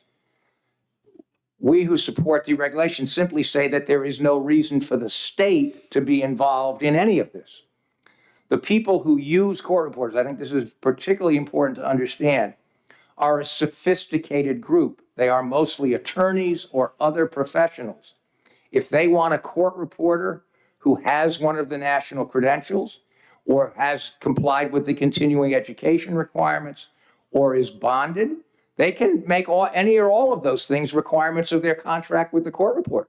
There's no need for the state to be involved in any of that. The only real effect of licensing is to limit competition in this field. Under the law, no one can engage in stenographic or a similar type of court reporting without a license. To do so is a crime. The license is time-consuming and relatively expensive to obtain. Moreover, although the need for a license technically does not apply to someone who may desire to use a tape recorder to make and preserve a record, the statutory prohibition against using the terms court reporter, court recorder, verbatim reporter, verbatim court reporter, or verbatim court recorder make it very difficult for someone desiring to use this method to advertise the availability of their services in a meaningful way to those who might be interested in obtaining their services. The last point I would make is this. There are not a lot of court reporters, and this regulatory scheme is probably one of the smallest in the state regulatory scheme, in the state regulatory system. So this is not a big deal. But I think there is an important point that's at stake here. And that is, can we deregulate? Can we reduce the size of the state's regulatory footprint just a little bit? Just take a baby step to do that by eliminating the regulation of this industry where there's no public health or safety issues involved at all. And I submit to you respectfully that if we can't deregulate this industry, it's hard to imagine how we could deregulate any industry. So that's for those reasons I submit that this bill makes sense and that we should deregulate the court reporters. And I'm happy to answer any questions. Thank you very much for your testimony, Representative. Are there questions from the committee? Senator Abbott. Thank you, Madam Chair. I'm not sure if this were to pass. Are there any other disqualifications for a court reporter, whatever their new title may be? I think a big one for me would be perjury conviction, something like that, any type of fraud conviction. Naturally, they wouldn't be the best person to have transcribe a transcript and affirm that it's accurate. But I mean, right? We can do that with an RSA. I'm just wondering how would that impact? I mean, I don't think it would have any. If a court reporter were to lie about saying something was swearing that something was accurate and they knew it wasn't. Sure, that would be perjury, just as it would be if you or I did that. The question I'm wondering is, if this were to pass, if let's just say someone has a perjury conviction already, right, and I might not be aware of that, maybe that person perhaps shouldn't be permitted to transcribe. I think a fraud conviction would fall into that pretty consistent too. Well, but again, I guess it would seem to me that, as I said before, the people that are using the court reporters are pretty sophisticated people, and presumably they would be perfectly open to them to ask the question of somebody who wanted to provide those services. Have you ever been convicted of a crime? Have you had any difficulty, in your professional career? Thank you. Okay. Are there any further questions? Representative, I have a few questions. As you can imagine, I've gotten quite a bit of email about this issue. Sure. I think maybe the rest of the committee has as well. And there's a couple of points that were made during these. One is that, and you actually said it, that some lawyers will hire a court reporter on their own to ensure accuracy and integrity of the record. Did you get that testimony in House Judiciary? I'm sorry, I didn't quite hear the whole question. Can you repeat that, please? The question is, But it says, but what you may not know is that there is an important or serious proceeding. The lawyers involved will hire a court reporter on their own to ensure accuracy and integrity of the record. Did House Judiciary get that type of testimony? I think, yes, I think probably from the court reporters, they indicated that. And I don't doubt that is true, that is true, that somebody that if I was an attorney, I would want somebody who had, that I had confidence in their ability to do the job. I guess the real question is, why does the state have to be involved in that? If you want, I for example, think that the credentialing from these national associations is probably a good thing. I assume they do a good job. And if I were, in private practice and looking to hire a court reporter, I would probably say, are you certified by, I think one of them is called the National Association of Court Reporters, and the other one, I forgot what the name of the other one is. But I think I would ask that question, and maybe I wouldn't hire someone that wasn't, but why does the state have to be involved in that at all? The state, you can have that certification without having a state license. Okay, I'm not going to go further down that road because that involves me putting my ED&A hat on, and Okay. I know a lot of folks are not familiar with that particular hat. The other point that was brought up was concerning artificial intelligence and how easy it would be to create a video and audio file, and that the difference here is that with a court reporter who's done a transcript, there's a seal on it. And that seal lets the public know that it's real, as opposed to something that might be generated by AI. Did your committee discuss that as well? Well, again, generally, I think that issue was raised by the court reporters when they, in their testimony. I don't know that there was anyone else that, I just don't remember. There might have been somebody else that testified. But again, I guess, again, what I would say there is that was one of the arguments that was raised at the time that the court used to use court reporters. And, it seems to have worked out quite well with the use of the court monitors who tape the proceedings. I mean, they have, in terms of sort of maintaining a chain of custody and authenticity, there would be nothing at all to prevent an attorney who wanted a court to use, let's say, a tape recorded system from saying, look, I want you, person who's running this tape recorder, I want you to certify at the end of this, of you're doing this, that this is an accurate recording of what has been done. And presumably that person could do that. Okay, and finally, I tend to get copies of the House record as well. And I understand this bill came out of committee with no recommendation. Right. And I'm in reading both sides. Representative Smith had said, those that support an inexpedient to legislate motion have had opportunities to review court transcripts that were not prepared by licensed court reporters and were replete with errors and omissions. We have an obligation to protect the public, knowing how important these documents are to our citizens. So did your committee see some of these reports? No, I did. I did not. And in fact, I'm quite positive of that during committee hearings, we did not. Nobody came in and said, here's a transcript that was prepared by the court monitor or whatever. It's not accurate. We didn't see any of that. And as I say, I lived with the court without using court reporters since roughly from 2004 to 2019, while I was still on the Superior Court and then the Supreme Court.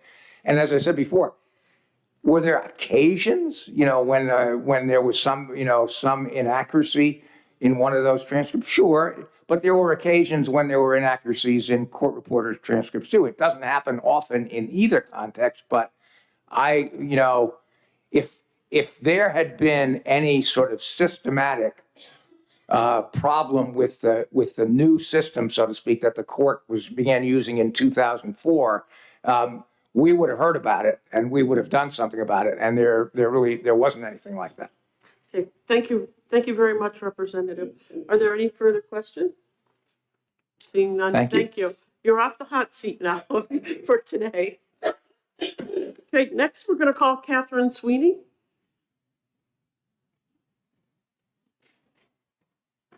Is it okay that I have my water up here? Yeah, that's fine. Tickle in the back of my throat I can't get rid of. Good afternoon, Chairman Carson and committee members. My name is Catherine Sweeney. I live in Bedford, New Hampshire. I am president of the New Hampshire Court Reporters Association and am proud licensed court reporter 166. I am here in opposition to HB 1412. Being a court reporter for 32 years, I have earned many types of certifications. There are lots of letters after my name. Thank you. But the one at risk today is my LCR. I am here representing not only the other proud licensed court reporters here in this state, but most importantly, the litigants. We always talk about the litigants. Not every case filed in court involves big corporations and fat wallets. A significant portion of them are filed by regular citizens, whether they had a devastating car accident, a property dispute with a neighbor, a grievance with medical care received, or they're seeking a divorce, which involves the care and custody of children. They have every right to keep their private information private. By that, I, of course, don't mean the facts of their dispute, how they feel they were wronged. I mean their personally identifiable information. The majority of my work in the field of court reporting involves hearing a lot of sensitive information at depositions divulged when in a divorce. I'll hear the names of children, the schools they go to, the doctors and therapists they see, the extracurricular activities they do, their day-to-day schedules. I'll learn about the husband and wife, where they work, what their incomes are, how much their mortgage is. I'll mark as exhibits, bank statements, countless numbers, many years of tax returns, which include account information and social security numbers.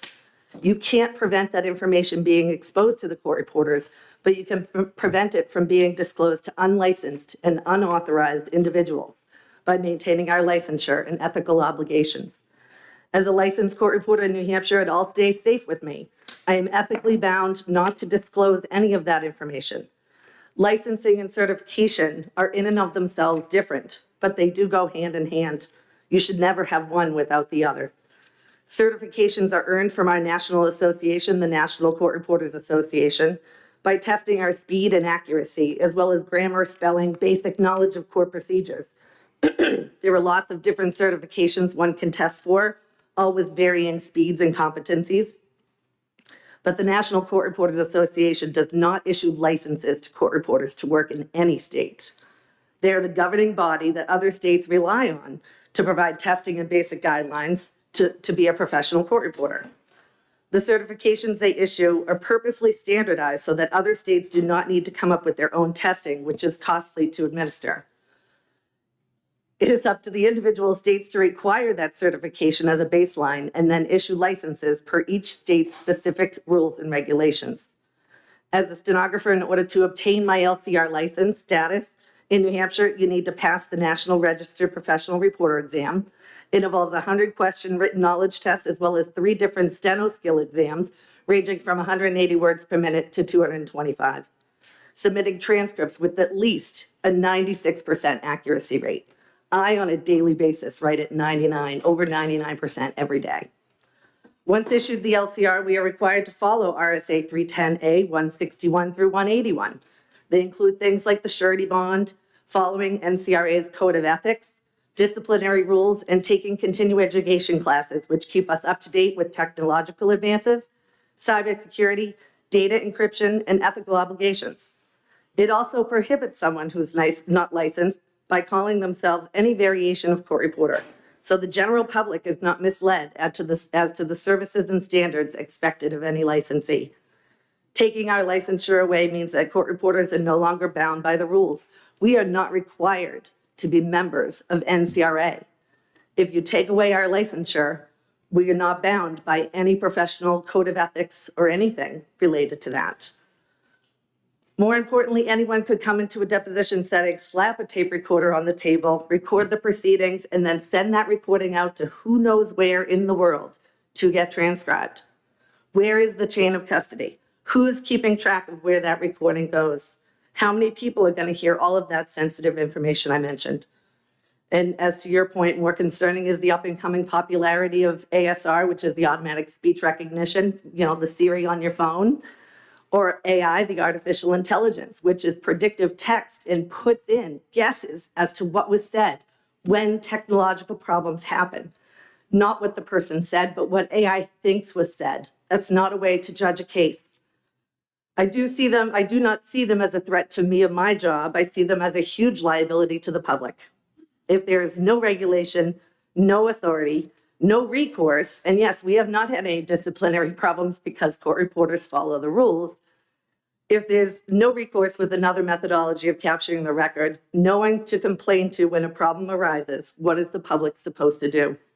Those recordings could easily be manipulated with today's technology. How simple is it to change a yes to a no? What's going to happen when technology gets better and no one can decipher what is a real recording and what has been tampered with? Having a licensed court reporter overseeing proceedings outside of the courtroom is the best and safest option for the citizens of this great state. I urge you to vote in opposition of HB 14112, and I'm happy to answer any questions. Thank you very much for your testimony, Ms. Sweeney. Are there any questions? Seeing none, thank you. Thank you. The chair will call Megan Heffler.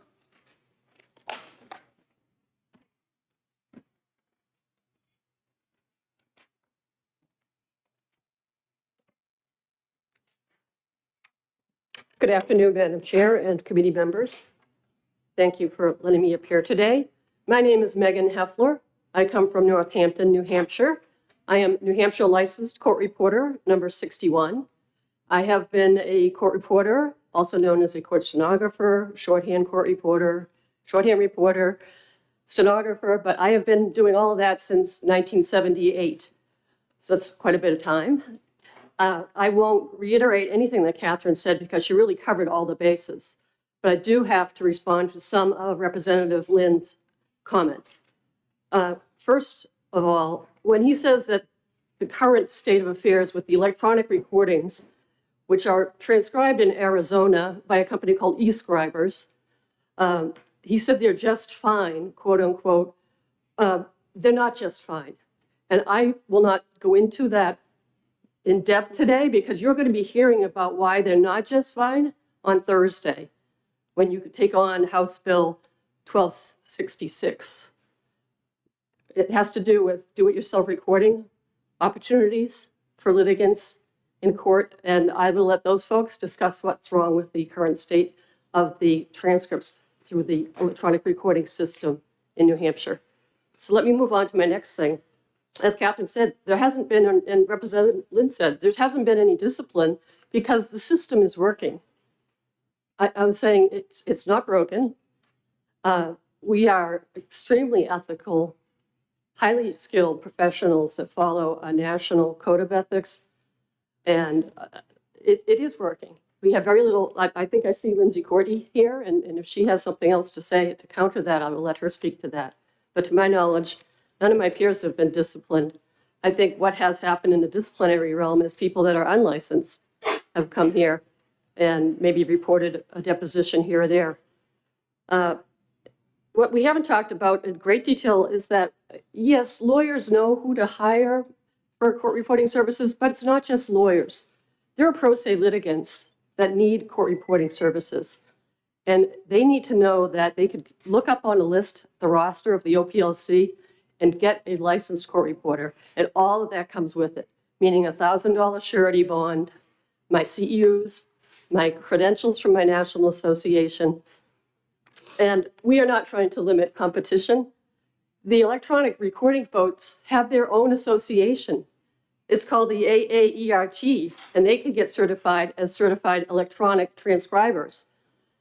We coexist currently. We're not trying to limit anything. They do their job, we do our job. We stay in our lane, they stay in their lane. We're not trying to stop competition, far from it. We welcome because there is a shortage of court reporters. And we're trying to build that back up. But in the meantime, there aren't a lot of us. And it's tough sometimes for an attorney to find one of us. But with some diligence, they can, and we're here.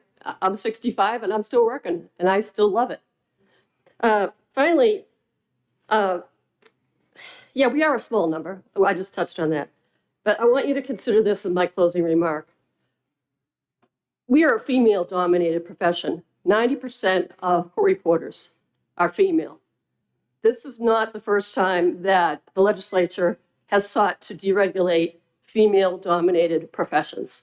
I think, Senator Carson, you were here in 2011 when we saw the walls lined with cosmetologists, another female-dominated profession, dietitians, midwives, nurses.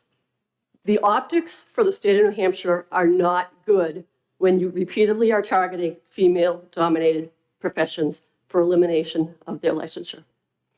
Thank you very much. I'll take any questions. Thank you very much for your testimony. Are there any questions? Seeing none, thank you very much. Thank you. The chair will call Director Courtney.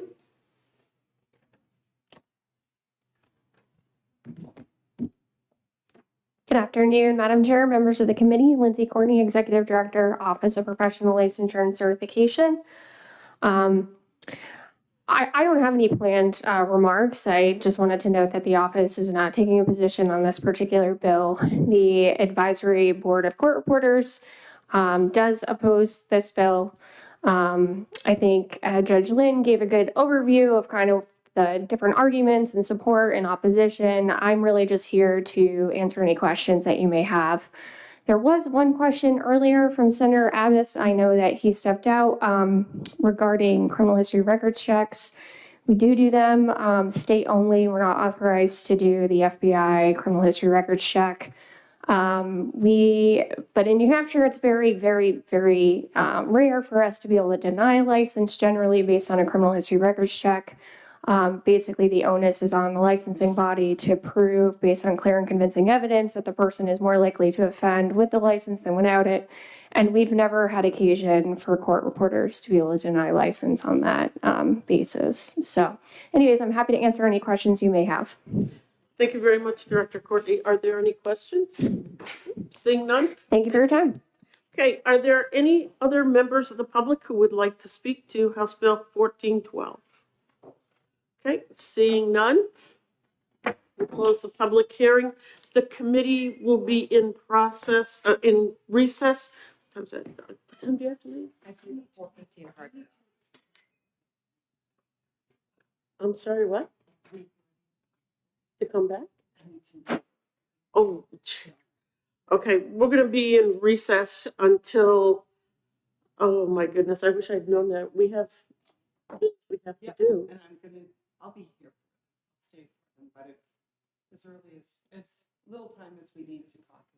Okay,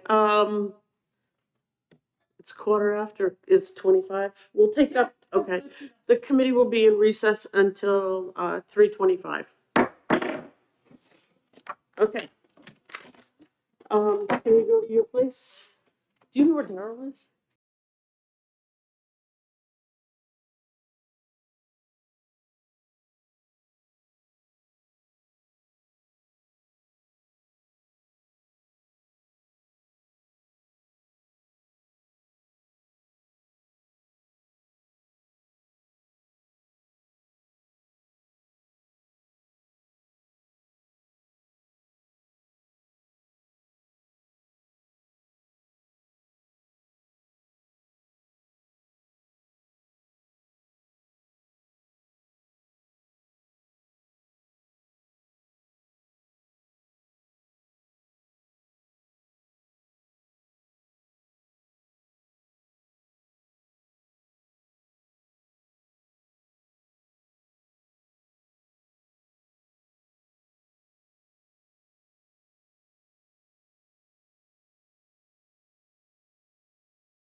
seconded by Senator Gannon. Is there any discussion on the interim study motion? Okay, nothing, there's nobody, okay, so, all in favor say aye. Aye. Any opposed? There's a motion for consent, moved by Senator Whitley, seconded by Senator Gannon. Any further discussion on, the consent calendar motion to Senate Bill 304? Okay, seeing none, all in favor say aye. Aye. Any opposed? Okay, Senator Gannon, you want to, okay. Okay. Next, we have Senate Bill 413. I will move ought to pass. There is a new amendment that has come forward. Let's see. We have it. Yes, it is Amendment 1135S, and I'll move ought to pass on that amendment. Second. Seconded by Senator Chandler. Is there any discussion on Amendment 1135S? Okay. Seeing none. All in favor say aye. Aye. Any opposed? Okay, there's an ought to pass motion on the underlying bill, Senate Bill 413. Is there any, we've got I moved it. Is there a second on that? Yep. Senator Chandler. Okay, is there any discussion on Senate Bill 413 as amended? Okay, seeing none, all in favor say aye. Aye. Any opposed? Okay, is there a consent calendar motion? Moved by Senator Whitley, seconded by Senator Gannon. Is there any discussion on Senate Bill 413 as amended? Okay. Just say for the record, I remember when we first had this hearing, I thought I may have had a conflict. I don't believe I do. But Okay. I live on Canyon Lake, which is my town's drinking water. Which, Okay. depending on the federal regulation, may or may not, its status may change. Okay. Well, I think any of us that live in a community that is affected, it's not going to affect us more than it would anyone else, because I'm one of those. I think I'm not sure. You represent, so. Communities that. Okay, we have a consent calendar motion. Is there any further discussion? Okay, seeing none, all in favor say aye. Aye. Any opposed? Okay, I'll take it out. Senator Chandler will take this out. Great. Okay, we are not going to take up Senate Bill 461. I don't think would be appropriate because you folks have not had a chance to see the amendment. Thank you, I appreciate that. Yep, not a problem. Next, we have Senate Bill 459. I second. Okay, we have an ought to pass motion. There is, I believe, is this one have an amendment, Matthew? Okay, so. Senator Carson? Yes. May I say, before we move the amendment, because it looks like this amendment just strictly deals with appropriation, I'm wondering if we just want to pass the policy and leave the appropriation piece for finances consideration? Just thinking through, because, typically we don't do that in this committee. I recognize the importance of making sure the department has what they need, but maybe it's a finance consideration. Okay, I had received communication from the department. They sent me the language. So I just figured, okay, we'll just get the amendment drawn up and just add it into the package that's going over. We usually do not deal with the financial aspects. We just look at the policy. I just thought it would be easier if it was going to them all in one piece. So that's all. Thank you. Yeah. Okay. So is there does anyone else have a concern about us adding in a financial amendment? Senator Abbas? I do not, and I think sending them the most updated version, they're still going to evaluate either way. Hopefully they like it. If they don't, then they make changes one way or another. Okay. All right, so we have amendment number 1289S. Is there a motion? Senator Whitley? Well, I'm wondering if, I know that I mean, I have a lot of questions on this. I mean, I understand sending it over a full package, 11 attorneys is a lot. And so without hearing from DHHS or even the OCA, I'm a little concerned. Okay. I don't want to rush it, I guess. Okay, well, we can hold that, and since it's my bill, I can present it to finance. Okay. At the time, if it should pass and it goes over to finance. So, we're just gonna take up the bill itself, which is we have an ought to pass. Okay. Senator Whitley, I second the okay, motion. she seconded, Senator Gannon moved on to pass. Is there any further discussion on the bill? I would Yes. just say, I think this is a really important bill. I think New Hampshire, we need to look at this issue. I think this bill is very important to move forward. We've looked at it extensively in the Oversight Commission on Children's Services. And I think this is a really solutions-oriented bill, so I'm happy to vote for it. Thank you. Are there any further comments or questions? Okay, seeing none, all in favor say aye. Aye. Any opposed? Okay. Okay, I will take this one to the floor.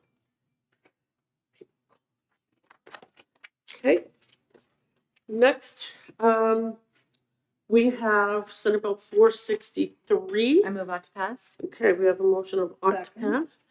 Ought to pass and seconded. Same Okay. thing, Senator. Yeah, with the, we're not gonna take this one up. I think this one's mine as well. I have amendment number 1288S, and I will present this if it should pass this committee and the floor as well. Okay.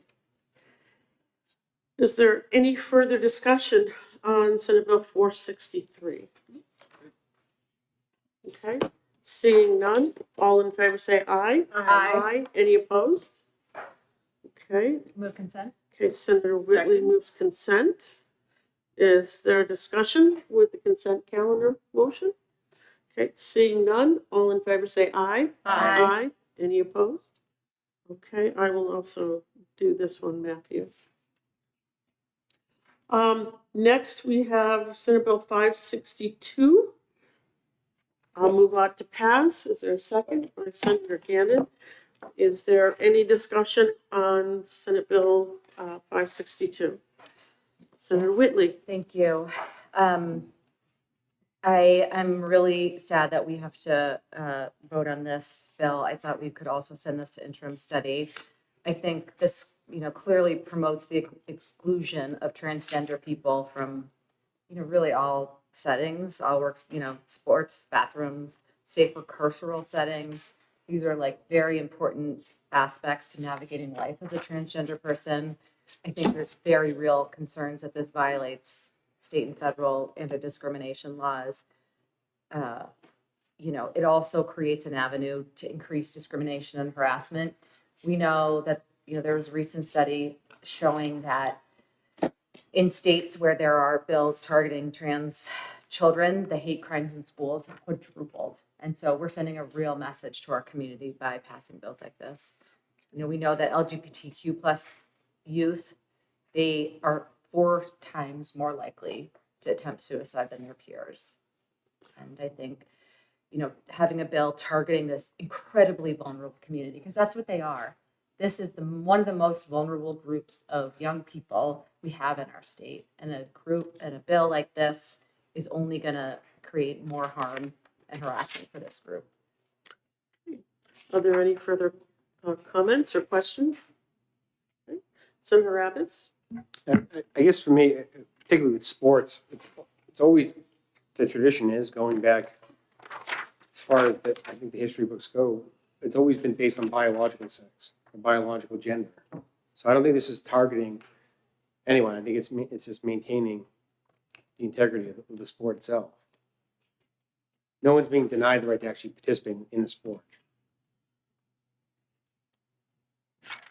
Disagree, yeah. Okay. Okay, so we have a motion of ought to pass. Are there any further discussion? Okay. Seeing none, all in favor say aye. Aye. Any opposed? No. Okay. Senator Abbott, would you like to take this one out? Yes. Okay. Okay. And we have one more we'll take up. Senate Bill 593. I'd like to move ITL. Seconded by Senator Gannon. Is there any discussion? Senator Whitley or Senator Chandler? I heard somebody. Oops.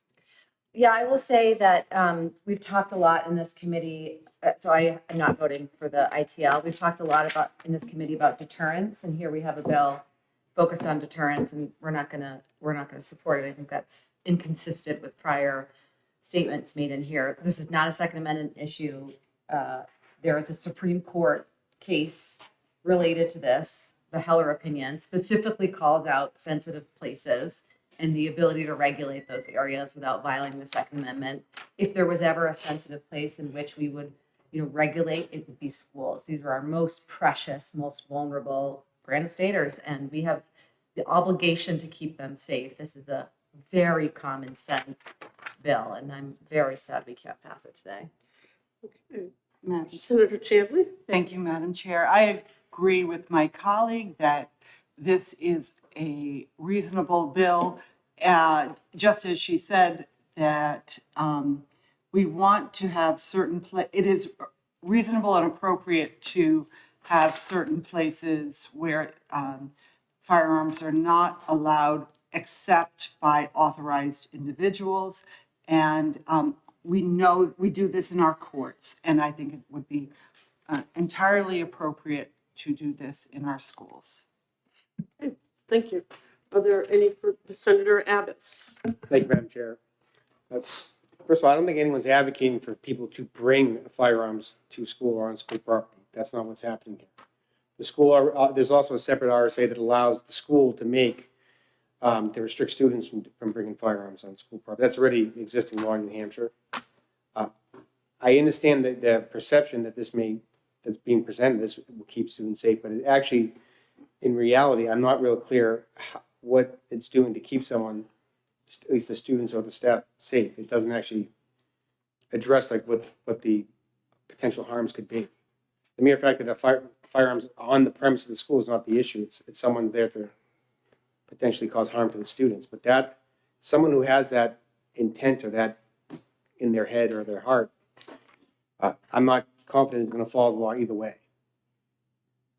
This will apply. Law-abiding citizens like myself would comply with this if this became law, but I don't think it actually is keeping students safe. So I think for what it is, I don't see that this is actually keeping the school safer. Are there any further comments or questions? Okay.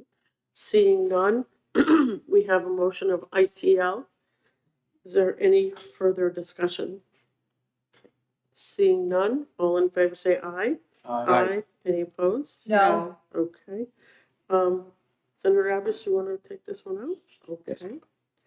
Okay, that's all we're going to do today. We have 2 bills remaining that we will do next week. The first one is 461, and the other one is Senate Bill 422. Neither one of those are a fiscal note bill. So can I get a motion to come out of executive session? Moved by Senator Whitman, seconded by Senator Chandler. Is there any discussion? Seeing none, all in favor say aye. Aye. Aye. Any opposed? Okay, thank you. Thank you. You're Short welcome. and sweet.